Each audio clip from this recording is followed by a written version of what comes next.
La célébration de la messe de Pâques, tenue le dimanche 31 mars à la chapelle Saint-Georges du château de Windsor, revêtait une signification exceptionnelle pour la famille royale britannique.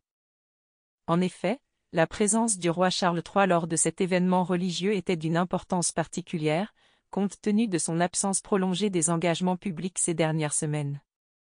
Cette absence était attribuable au traitement qu'il suit actuellement pour lutter contre le cancer. Sa participation à l'office dominical de Pâques était donc hautement symbolique et témoignait de sa résilience et de son engagement malgré les défis de sa santé. Cette circonstance a offert au roi d'Angleterre l'opportunité de démontrer sa vigueur malgré les traitements, alors qu'il atteint l'âge de 75 ans. Charles III a manifesté une élégance redoublée, saluant la foule et arborant un sourire constant aux côtés de son épouse, la reine Camilla Parker Bowles. Cette présence a, sans aucun doute, suscité une grande joie parmi les spectateurs.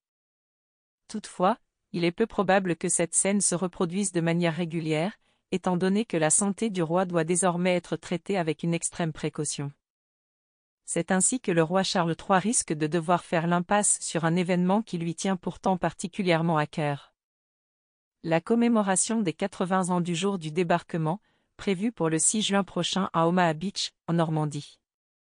Cet événement historique rassemblera des personnalités de premier plan telles que Joe Biden, président des États-Unis, Justin Trudeau, Premier ministre canadien, ainsi qu'Emmanuel Macron, président français, que Charles avait eu l'occasion de rencontrer quelques mois auparavant. En dépit de son souhait ardent de participer aux célébrations, le roi Charles III est confronté à une éventuelle incapacité à se déplacer, comme l'a rapporté le Daily Mail. Bien que son désir de prendre part à cet événement historique demeure intact, Charles III a affirmé qu'il accepterait son sort si les médecins lui conseillaient de ne pas assister aux commémorations.